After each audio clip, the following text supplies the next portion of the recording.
여러분 안녕하십니까? 이젠 뭐 봄이란 얘기하는 것보다 여름이라고 얘기하는 게 더 좋아요. 날씨가 덥습니다. 운동들 하세요. 운동하기 굉장히 좋은 날씨입니다. 오늘 또 새로운 소식이 있습니다.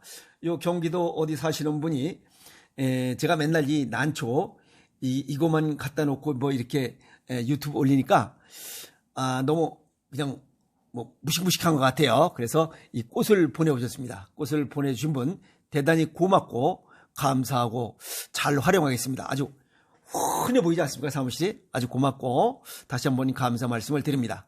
그랬더니 이 새끼가 또 째려봅니다. 항상 지가 독차지했었는데 또 새로운 꽃이 오니까 경쟁심이 생기는 것 같아요. 그리고 이 새끼가 또 옆으로 밀려났어요. 위치가 밀려났어요. 근데 내가 그랬어요. 이놈 보고 야 그럼 니도 꽃 좀 피워봐라. 그랬더니 또 째려봅니다. 자기도 꽃을 피울 거랍니다. 한번 피워봐라 자식아. 쭈갈쭈갈 하지 말고. 내가 오늘 그래서 또 서로 째려보는 시간을 가졌습니다. 그런데 세상을 살다 보면 희한한 일도 다 있습니다. 어떤 분이 그래요. 오줌이 셉니다. 그건 요실금. 똥이 셉니다. 변실금. 건강한 사람들은 이런 오줌이 새거나 똥이 새는 것에 대한 불편함을 잘 알지 못합니다. 그러나 오줌이 새고 똥이 새는 사람들은 그 불편함을 이루 말할 수가 없습니다. 삶의 질이 떨어집니다. 또 대인관계도 나빠집니다. 자신이 없어져요. 움츠러요. 그래서 오늘 요실금의 오해와 진실, 요실금이 무가 진짜고 무가 가짜인지 요실금에 관한 이야기를 정리해 보도록 하겠습니다. 우리가 요실금을 사회의 악이라고 그래요. 뭐 남에게 피해 주는 건 아닌데 아까도 말씀드렸지만 삶의 질이 떨어지는 거예요. 또 대인관계, 대인기피증도 생겨요. 또 자신이 없어져요. 우선 첫 번째로 요실금은 여자만 걸린다. 아닙니다. 남자도 걸립니다. 남녀 공동으로 나이가 들면 방광의 수축과 이완 기능이 떨어지면서 소변을 참는 기능이 떨어지기 때문에 요실금이 남녀 공통적으로 생길 수 있다. 여자들은 임신과 출산을 통하면서 골반 근육이 약해서 생기고 남자들은 전립선 비대증이 생기면 요실금이 생길 수 있습니다. 두 번째로 뚱뚱하면 요실금이 더 심해진다. 그럴 수 있습니다. 비만은 요실금 악화의 주범 중에 하나입니다. 살이 찌면 이 복압이 높아져서 방광을 압박하고 그래서 요실금이 더 심해질 수 있습니다. 왜냐하면 방광은 여기 배꼽 밑에 그 안쪽에 바로 그 제일 피부 겉에 안쪽에 붙어 있어요. 그러니까 뱃속에 살이 찌면 이거 압박을 받아서 요실금이 더 심해집니다. 그래서 체질량 지수가 40 이상인 사람의 70% 정도는 요실금 증상을 가지고 있다라고 하는 이런 결과가 나와 있습니다. 미국의 비뇨의학회는 요실금 치료 지침 1순위가 비만 치료부터 시작하라라고 얘기를 하고 있습니다. 그래서 실제 6개월 동안에 평균 7 내지 9% 체중에 이런 체중을 감량시켰더니 47%의 치료 효과를 거뒀다라고 하는 거예요. 그럼 비만이 요실금의 원인일 수 있고 요실금을 더 심하게 부추길 수 있다라고 하는 얘기가 되죠. 살을 좀 빼야 됩니다. 그리고 요실금이 있기 때문에 물을 적게 마시는 게 좋다. 아닙니다. 아주 위험한 행동입니다. 왜 그러냐면 수분 섭취량을 줄이면 오줌이 짙어지고 더 노래지고 고농도의 소변이 피부에 닿아서 질염을 유발시킬 수 있다는 겁니다.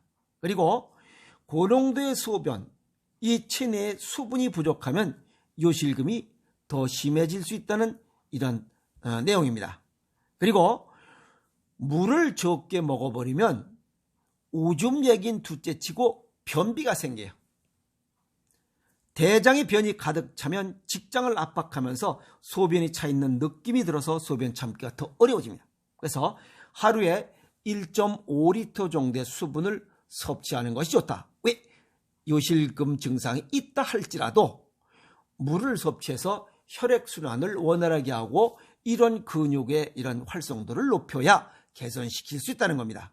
그러나 술, 커피, 카페인이 들어있는 음식들, 그 다음에 주스 등은 방광을 자극해서 이뇨작용을 촉진시키기 때문에 이런 거는 좀 줄여라. 그러나 물은 1.5리터 이상 꾸준히 섭취하는 것이 혈액순환을 위한 이런 좋은 에너지 활성도를 높인다. 이렇게 보면 됩니다. 아시겠습니까?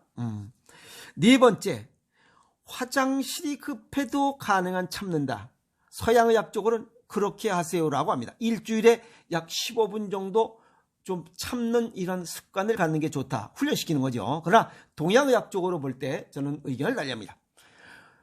오줌이 나온다는 것은 몸 안이 차갑기 때문에 그걸 빨리 뽑아서 몸을 따뜻하게 하고자 하는 우리 몸의 생명활동이에요. 그래서 대개 이 요실금이 있으신 분들은 비만하면서도 아랫배가 냉한 하복냉증과 수족냉증 증상을 병행 가지고 있다는 겁니다. 그럼 몸을 따뜻하게 해야죠. 몸이 차가워서 오줌을 빨리 내보내는 거니까. 아시겠어요? 그 다음에 서양의학적으로 보톡스로 요실금 치료가 가능하다. 그럴 수 있습니다.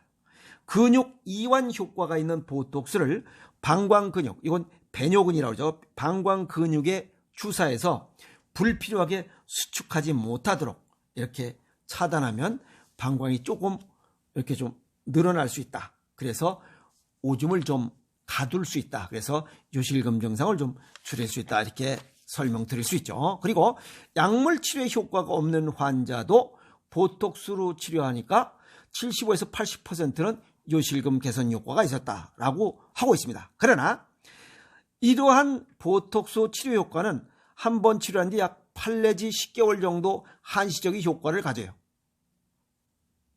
그러면 8 내지 10개월 정도 뒤에는 다시 또 주사를 맞아야 됩니다. 지속적인 치료가 되어야 한다. 그러면 근원적인 치료를 하지 못하고 죽을 때까지 보톡스 치료를 해야 되느냐? 이거 불편한 겁니다. 그래서 안 된다 이게. 그래서 근원을 찾고 제거하는 데 관심을 가져라. 6번째, 요실금이 생기면 성기능이 떨어진다. 아닙니다. 요실금과 성기능과는 무관합니다. 단 이 압박을 받으면, 아랫배가 압박을 받으면 오줌이 찔끔찔끔 나오니까 심리적인 압박감으로 인해서 또 사소한 압박에도 요실금이 나오니까 간접적으로 성생활에 방해를 받을 수는 있으나 요실금과 성기능과는 무관하다. 별개의 것이다. 이제 확실히 이해하셨죠? 네. 동양의학적인 소견을 정리하면 요실금은 방광의 문제입니다. 그런데 방광과 방광 근육의 문제예요. 그 입구에. 그래서 방광 기능이 약해진 것과 또 이 근육이 약해진 것, 근육은 간이 관여해요. 그래서 방광 기능이 약해진 것은 차가워졌다는 거예요. 그 다음에 간 기능이 약해졌다는 간이 차가워졌다는 겁니다. 그래서 이 두 개 장기가 차가워지면서 근육 수축과 이완을 탄탄하게 하지 못할 때 나타나는 증상이 요실금이에요. 그리고 변실금은 항문 근육과 대장 기능이 약할 때. 아시겠어요? 그럼 두 가지 근육에 관련된 것은 간이 관여해야 된다는 거예요. 간은 무슨 이유에서든지 간에 기능이 떨어지면 문제가 생긴다. 스트레스 과다 누적도 변실금과 요실금을 부를 수 있다. 왜? 스트레스가 과다 누적이 되면 간 기능이 약해지기 때문에 그래요. 술을 많이 먹어도 이렇게 약해질 수 있다 하는 겁니다. 이해하십니까? 네. 자, 그러면 방광과 간장 근육이 약해지게 만드는 원인이 뭐냐 이게야. 그게 쓴맛을 많이 먹고 단맛을 많이 먹고 운동하지 않고 뚱땡이고 그 다음에 스트레스 많이 받고 차가운 것과 싱거운 것들을 먹는 식습관을 가진 사람들이 근육 기능이 약해져서 요실금이나 변실금이 생길 수 있다는 겁니다. 그래서 근육 보강 운동, 몸을 따뜻하게 해야 된다는 겁니다. 그래서 까치발로 걸어라, 맨발로 걸어라. 이 발에 있는 아치 부분 바로 옆에 안쪽 그 위에 보면 거기에 방광 반사구가 걸려 있어요. 그래서 맨발로 걷거나 까치발로 걸으면 이 방광 반사구가 자극이 돼서 기능이 활성화돼요. 그래서 맨발로 걷고 까치발로 걸어라. 사례를 소개하면 어느 여성분이 이 요실금과 변실금이 있었어요. 그런데 하루에 3만 번씩 빨래판을 밟은 거야. 그러니까 요실금도 개선됐고 변실금도 개선됐다고 저한테 전화를 하신 거예요. 그래서 내가 잘하셨다고 일신 우일신을 실천한 결과 좋은 개선 효과를 얻은 거예요. 그거 박수 쳐드려야죠. 그리고 하복냉증, 아랫배가 차가웠기 때문에 아랫배를 따뜻하게 만들라 이게야. 그거는 뜨거운 물에다가 천일염을 넣고 거기에 수건으로 담궈서 꾹 짜서 이 아랫배에 덮고 그 위에 비닐로 덮고 그 위에 두툼하게 수건을 덮으라 이게야. 그래서 따뜻한 온기가 밖으로 나가지 않고 뱃속으로 스며들도록. 그래서 하복찜질하는 게 좋고, 또 먼저번에 도기모감에 하월감안이라는 얘기했어요. 아랫배가 이 하월감, 뱃속이 따뜻하면 병이 없다. 반대로 뱃속이 차가우면 병이 생긴다는 거예요. 얼마? 서양의학적으로 101가지 질병이 생기는 거예요. 뱃속이 따뜻하면 101가지 질병을 예방할 수 있다. 그래서 뱃속을 따뜻하게 하라.